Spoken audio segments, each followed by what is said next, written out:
speaker today is Dr. Robin Hanson. She teaches here at Jefferson and also some other community college and nearby. I can't quite remember. Yeah, I don't remember the name. You know, we don't talk about that place. No, she's at St. Louis Community College. She does hold a master's degree in human relations from the University of Oklahoma, a master's degree in anthropology with a concentration in cultural anthropology and archaeology from California State University, and a PhD in American Studies from St. Louis University. Her primary research focus has been the formation of cultural identity and the interpretation of cultural landscapes. But as you know, she's going to talk to us a little bit about Jefferson Barracks today, and I know she wants to leave time for questions. So without further ado, I will introduce to you Dr. Robin Hanson. Thank you very much. Okay, this is going to be a little bit different. I feel like I'm on Idle or something with this. So we're going to try. I may not even need this because my voice will carry. Can you hear me in the back even without this? No, yeah, thanks a lot. Am I on? Can you hear me now? Sounds like a commercial. I'm hearing this commercial in my mind. Can you hear me now? Okay, yeah, I can hear me too.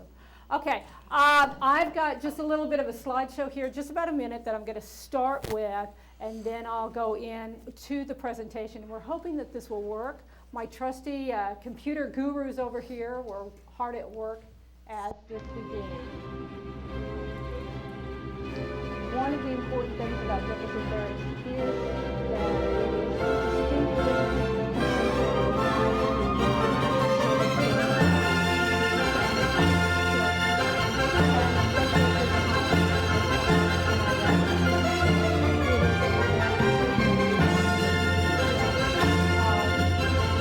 what it takes to be an American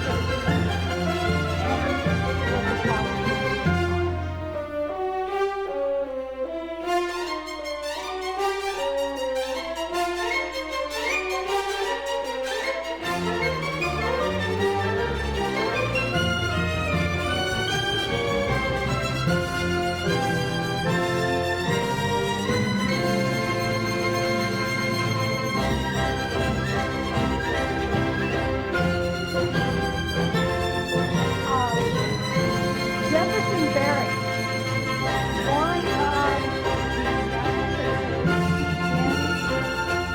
the United States.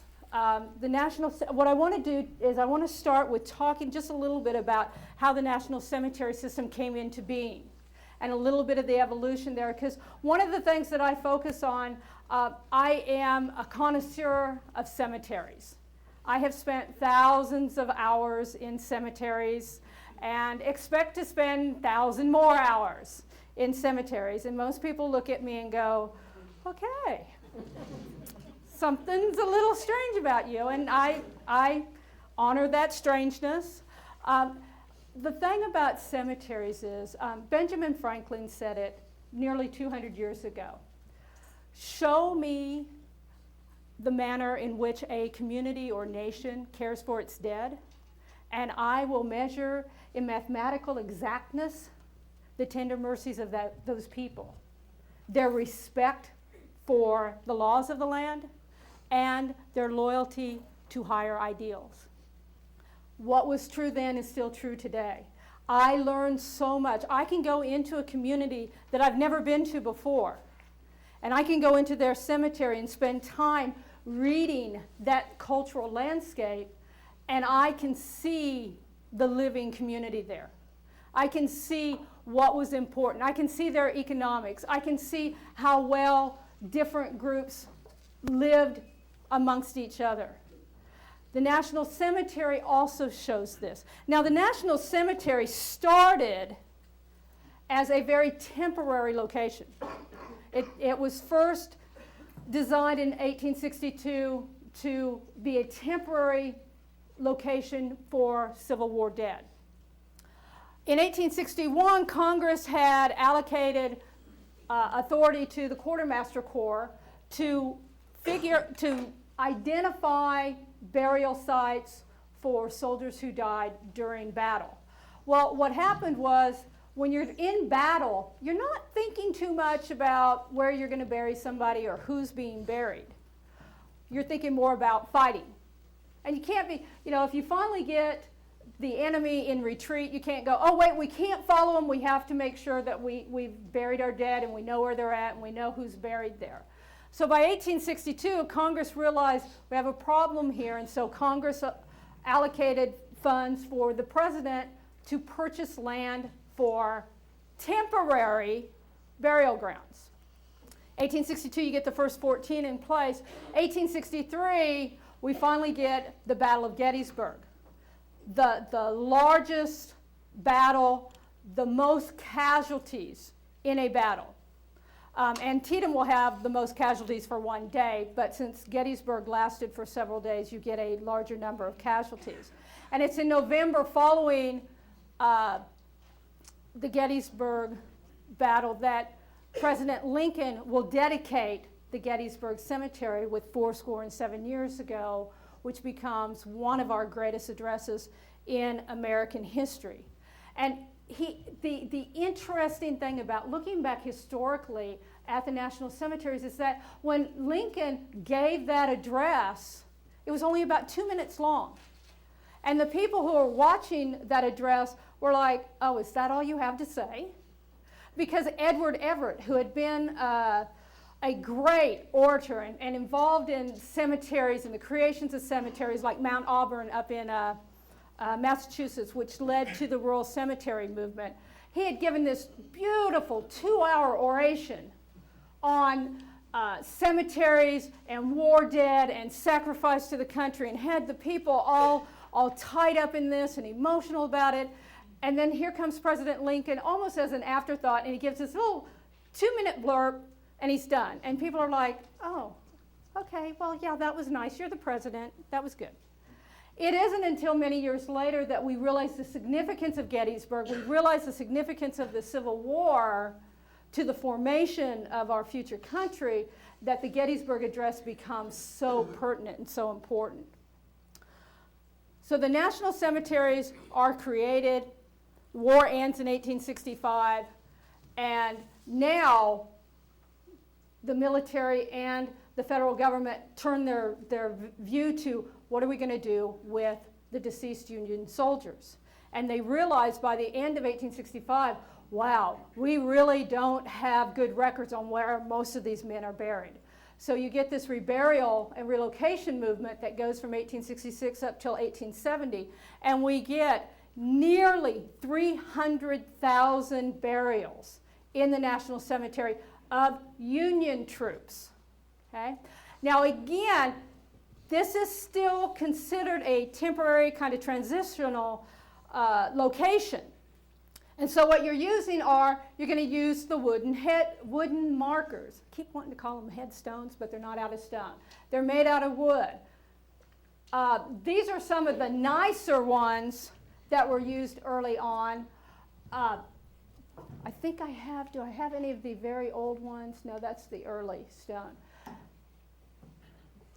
The wood markers that were used at the actual grave sites during the battles were just pieces of wagon, crates that were broken up, and if they had markers, that was great. If they, like a pencil or something, if they didn't, they'd use charcoal. Well, you can imagine after being weathered for a little bit of time that the markings on those wooden markers are gone. They weather, they get run over, knocked over. By the time we get these 300,000 men moved into this national cemetery, almost half of them are unknowns. It's very hard for a family to go into a cemetery and say, I don't know which one is my loved one. I have nobody to bring home. So the federal government realizes pretty quickly now they've just gone into the cemetery business because there's nobody to come for those graves, for those remains. So by 1872, 1873, we're getting a different attitude about the national cemeteries, and the national cemeteries had been originated for war dead, for those who died in the war. We move into 1872, and Congress allows indigent veterans to be buried in the cemeteries. They're the ones who, they don't have the money, they don't have other family, they have nowhere to be buried. They've served honorably in the war, so they are allowed burial in the national cemeteries. Very quickly, you get other veterans who are like, hey, we may not be indigent, but these are the men we fought with. These are the men we were willing to give our lives standing next to, and we want to be buried next to them.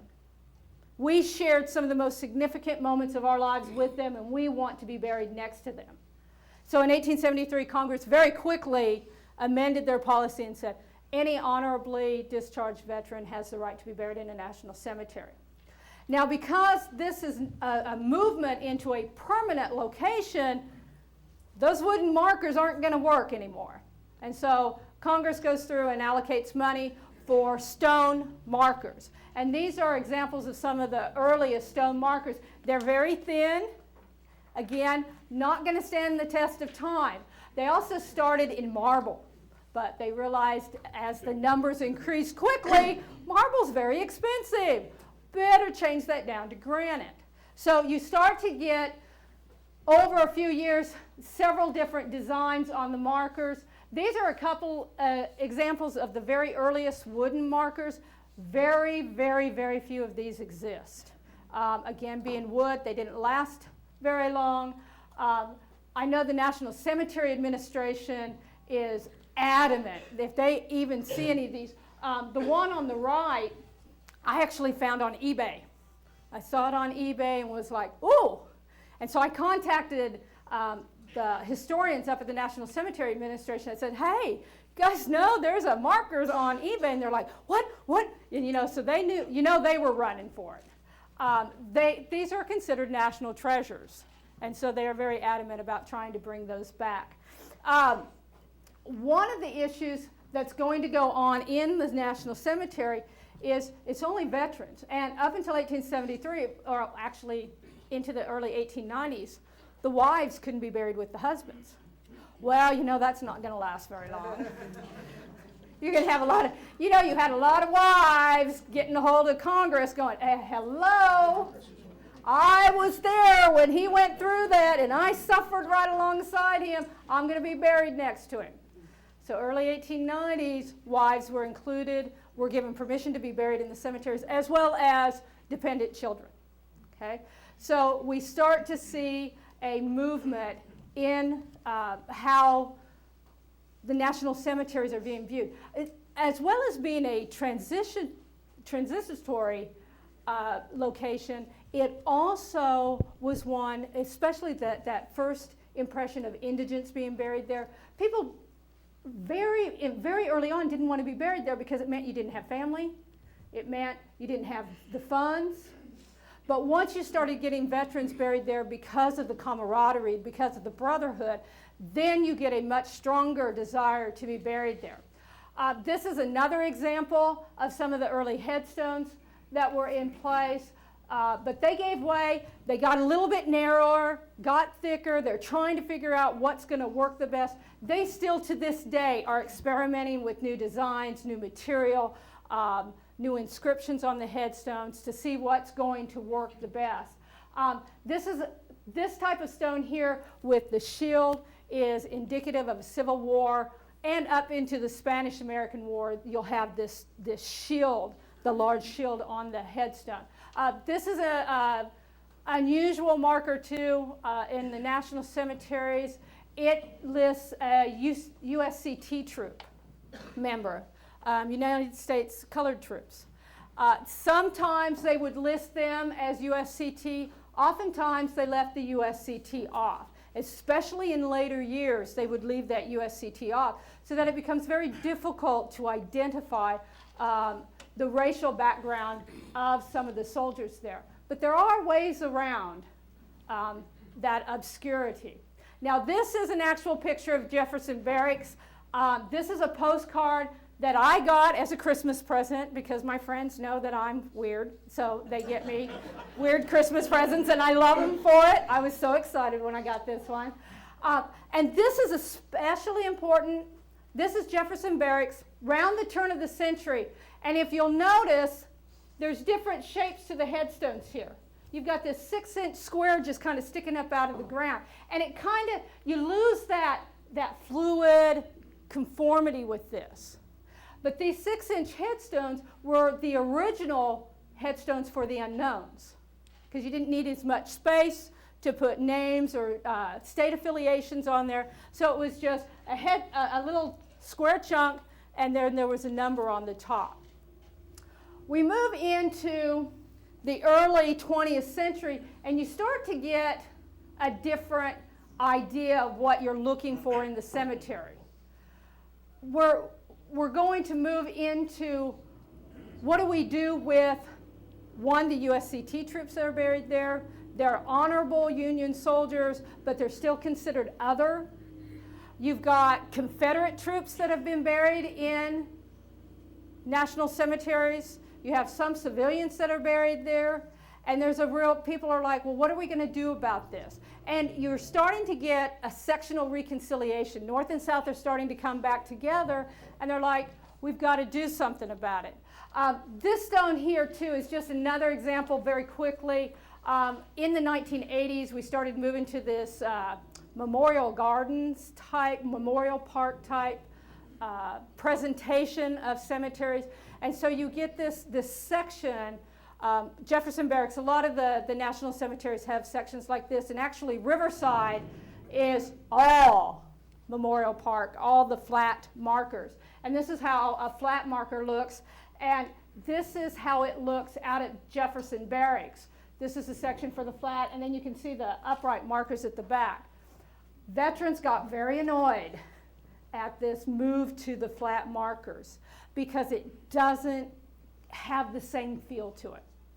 Still honorable, still, marking the resting place of a loyal, soldier, but it doesn't give you that sense of camaraderie. It doesn't give you that sense of military presence. Didn't last very long. Again, geographically, go out to Riverside, and they're all looking at that. Now, this is another, I do that in class every day too. This is another example of this is the effect that they want in the National Cemetery. And this effect comes into being. It didn't start this way, but you start getting this impression. When you look out over these headstones, your military is still on duty. They are still at attention. They may be at parade rest, but they're still there. They're still doing their job. And that is something, you cannot go into a national cemetery, you can't drive by it, you can't see a picture of it without it hitting you right here. Okay? There's just something about that imagery. And the federal government didn't realize that at first, but boy, once they realized that they had something there, because cemeteries are a borderland. They're a borderland between the living and the dead, they're a borderland between the citizen and the state. And between the sacred and the profane. And it is a very, very interesting location in which to talk to people, in which to convey a message. And that's what we see when we can look out over. Jefferson Barracks has almost 160,000 burials there. Okay? They're doing about 22 a day now. And it is remarkable how big the cemetery has grown. And I'll show you some pictures on that too. Now, we move in. Yes, sir. That previous slide, do they allow additional, that strange marker in the middle? I am so glad you pointed that marker out, because I am going to come back and we're going to talk about that marker here in just a little bit. This is my area of Jefferson Barracks. I have spent hundreds of hours right about at that spot. And we will be talking about that spot because it's near and dear to my heart, and thank you for letting me talk about that a little bit more. This is one of the markers from that location also. We move into the 20th century, and you start to see, again, some changes going on with the markers.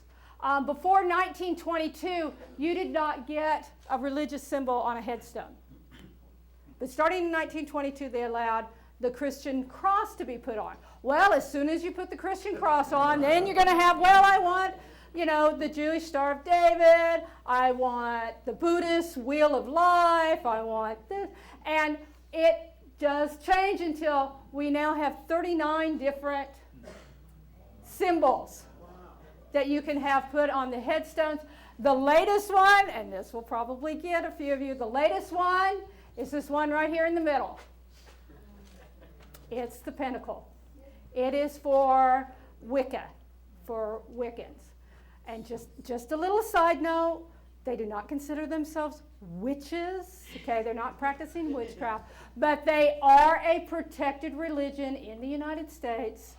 But they had quite a fight on their hands to be able to get that marker on their headstone. Another interesting one, where's it at? Oh, the little A, the atom up there. Anybody know what that's for? And you can't answer because you know. We have one of the resident, he works out at the National Cemetery Administration. He actually schedules burials throughout the country. Here in St. Louis, we have the scheduling office for virtually all of the national cemeteries in the United States. All the contiguous except for Arlington. Arlington and Soldiers. Right. You guys do the National Park Service also? Not the state cemeteries. Okay. The one up there, do we know? Atheist.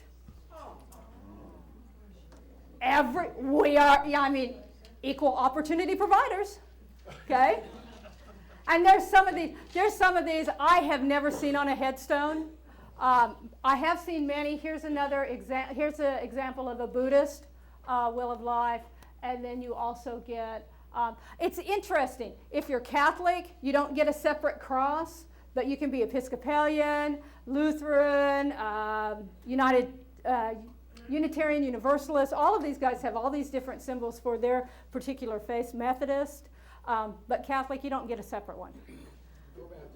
No Baptist? Oh. Christian cross also. It'll be coming.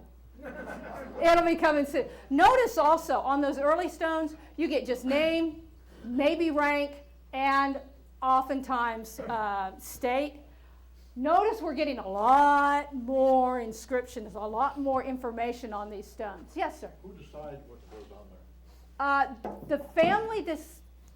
The family decides, but there's a list of what they can put on, and you have a certain number that you can put on there, and then if I can answer that a little better. Okay. The cemeteries will give a funeral home what we call a monument data form, and on that data form will be, they can have 1 or 2 lines of an optional inscription, and it's real brief. You can't go up there and write a soliloquy about what they did their life. It's just loving father, beloved grandfather, something like that. And then generally speaking, it's their date of birth, date of death, their war period. For instance, I'm a Persian Gulf veteran, so Persian Gulf will be on mine, and any valor medals that you might have. Okay, see, it's good to have that resident expert sitting back here that can tell you about. If you have questions about eligibility and stuff, talk to this man right here. Thank you very much. I'm never getting out of here. Yeah, that's right. You may never get out of here. 1906. We fought the Spanish-American War. First soldier killed in that was a Southern boy. You now have that bond between North and South cemented. We're back. We're one nation now. With that comes the expectation of doing something to honor the Confederate soldiers who are buried in the national cemeteries. And you have to remember too, you want to keep a people angry, disrespect, or mistreat their dead.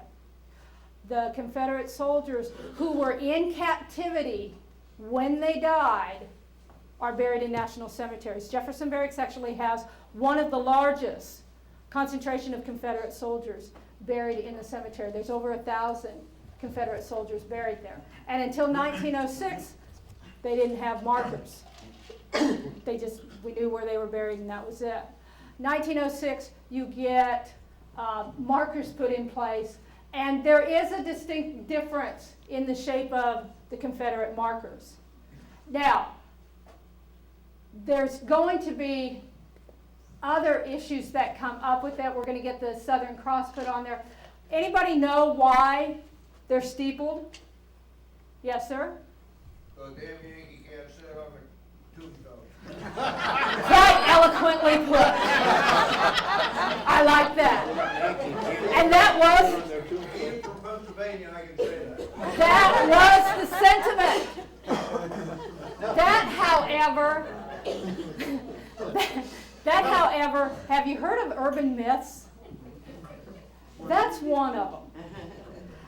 Because by the time this is going on, by the time we get these markers put in place, it's 1906. There aren't any of those damn Union soldiers going through the cemeteries at this time. But there was a distinct, even the Southern veterans and the Southern descendants wanted to make sure that the graves of the Confederate soldiers were marked differently. And that they wanted them placed in a separate section. They didn't want them mixed up with the Union soldiers either.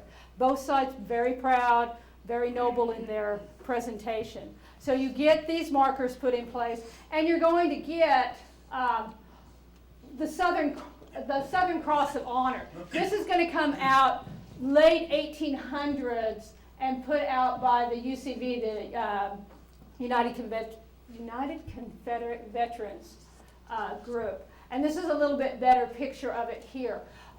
It was a Medal of Honor that was given to all of the Confederate veterans that were still alive at that time.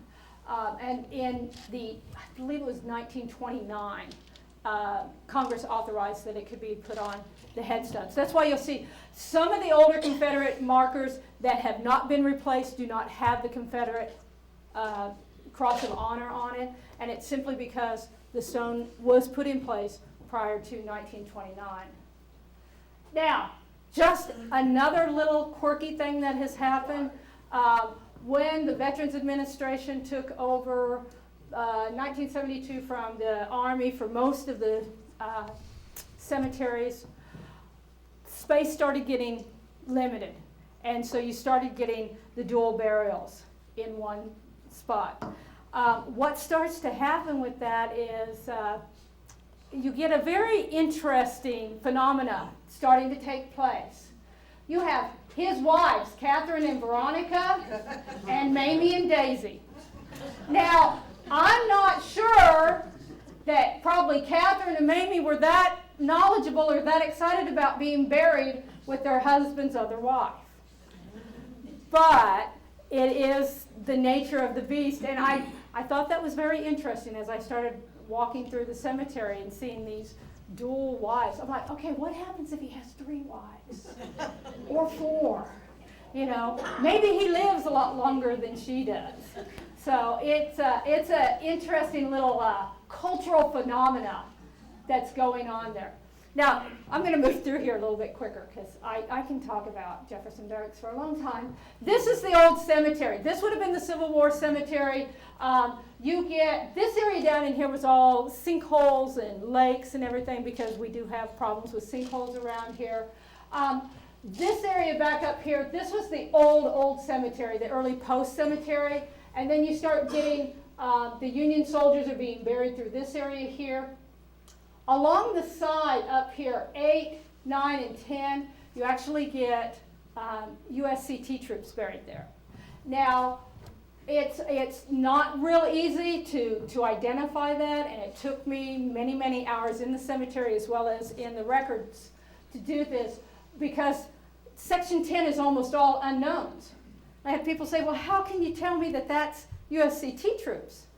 I said, well, one, the vast majority, over 90% of all the USCT troops are unknown because of the racism at the time. You just simply they just did not bother to get their names when they were burying them. It wasn't important to them at the time. But what I did find was in a couple of areas there's 1 or 2 headstones that do have the information on them. A couple of them say USCT, a couple of them don't. And I'm like, So I went out and I did some research, found out that those individuals that are buried there were all African American Union veterans. It was one of those, it's called de facto segregation. It's not on the books, but it's just what you do. And so at this time, at the time that these men are being buried, the men working at the cemetery knew that was the black section.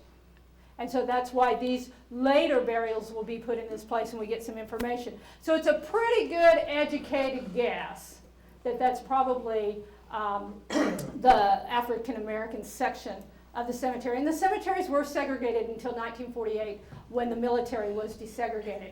We're going to see in 1939 that little marker that you pointed out is sitting right down here in the middle of this Section 57. And that Section 57, which had been an undesirable spot, will wind up being used for somebody else. This little section right up here, that's the old cemetery with more than 20,000 graves in it. This is Jefferson Barracks today.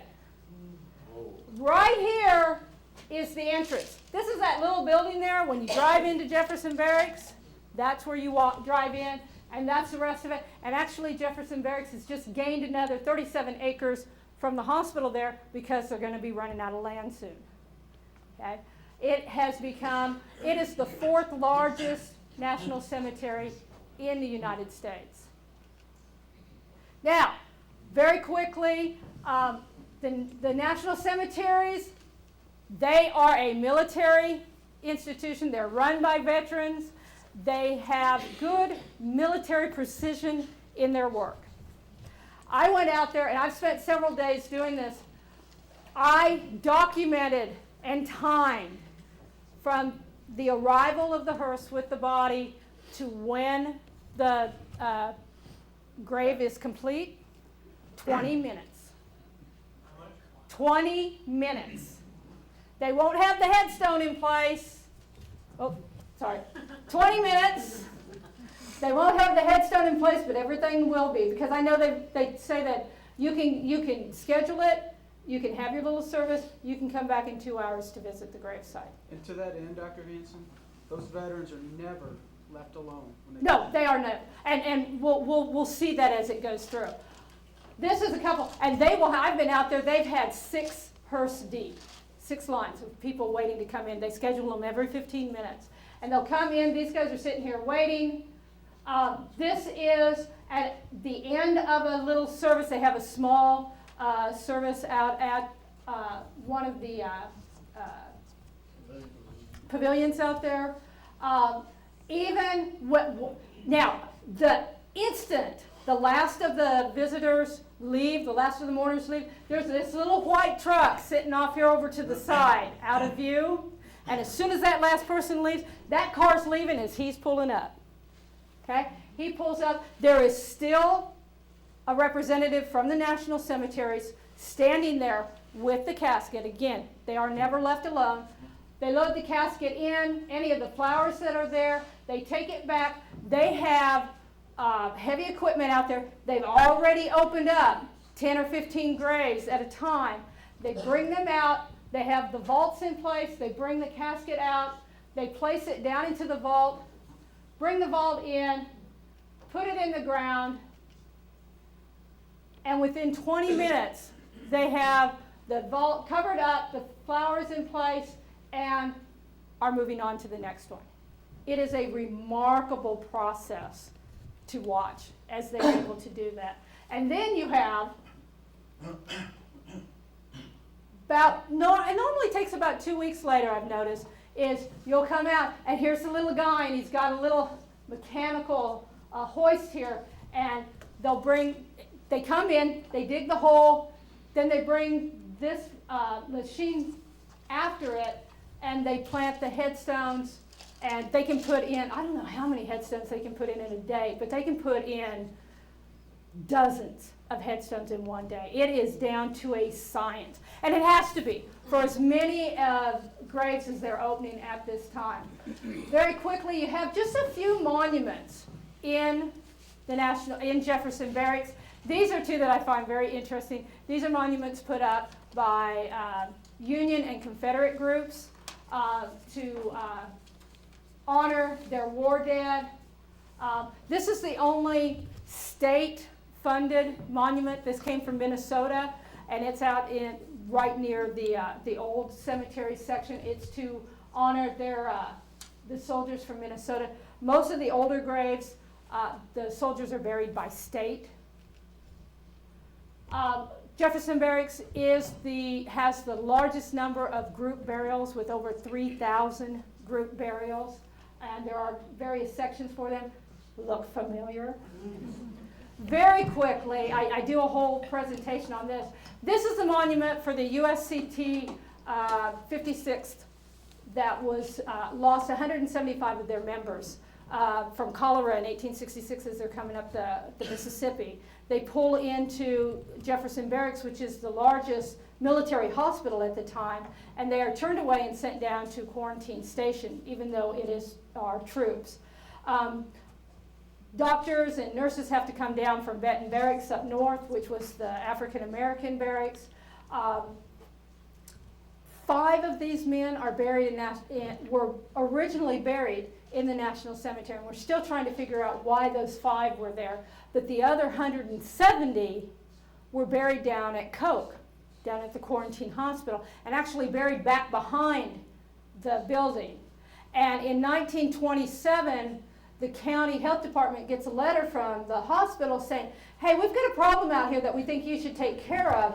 We've had some soil erosion and we have bones sticking up out of the ground. They're like, well, and since these bones are probably from your USCT troops, you guys should take care of them.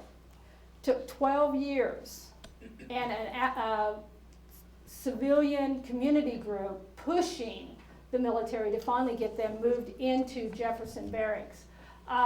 This is the monument when it was at Coke Hospital. You can kind of tell still the sentiment that's going on. These are various bones that have been picked up and just are leaning against the headstone or against the monument. It's not that they were just all scattered in the ground like that. I have pictures of intact skeletons laying in the ground that should have been buried in individual graves, but were not. All these remains from 170 men are actually put into 8 boxes and put in the ground here. And if you'll notice too, in 1939 when they're burying these men, or the remains of these men, it's at the very back of the cemetery again, just like it was for Section 8, 9, 10. They're off to the side, they're put away from everybody else, and that's actually the back wall of the cemetery at the time. Couple of markers from the USCT troops. Another way, that whole section around that big marker, Section 57, there's over 500 graves in it. I photographed every single grave and went and did research on each individual. I do a lot of genealogy too. And the 10th Cavalry, the 806th Pioneer Infantry, there's ways to identify these people as being African American. That entire section were all African Americans. Very quickly, Eric Knight, who wrote Lassie Comes Home, he is buried there in one of the group burials. George Hobday, he was with the 7th Cavalry at the Battle of not the Battle of Little Bighorn, the Battle of Wounded Knee, where the most Medal of Honors were given out at that time. Robert McFerrin, first African-American opera singer, who we probably know better by his son Bobby McFerrin and his little tune, Don't Worry, Be Happy. There are 8 Negro League players buried there. Jack Buck, famous Hall of Fame sports commentators buried there. And Michael Joseph Blassie is also buried there. He was the veteran unknown in the tomb of the unknown soldier. He was brought back in 1998 once they discovered that that was his remains. That's him being buried here at Jefferson Barracks. His story is told in the Museum of Health and Science in Washington, D.C. And very quickly, this is his headstone here in Jefferson Barracks. Any idea why there are carrots there? Because these guys are out there in the cemetery. There's over 100 deer that hang around out in the cemetery. I have some great pictures of them. They're so much fun. It's so wonderful to see that life just kind of meandering around in the cemetery. Okay? We've actually found arrows near some of the markers where people are out Don't there go there. Don't go there with me today. There'll be some deaths in that cemetery. If they're caught. If I catch them shooting those deers out in that cemetery, it ain't gonna be pretty. Okay? Isn't he cute? All right, that is my presentation. Sorry, I went just a little bit long. If anybody has any questions, you can ask me, or you can ask me privately afterwards. Thank you so much.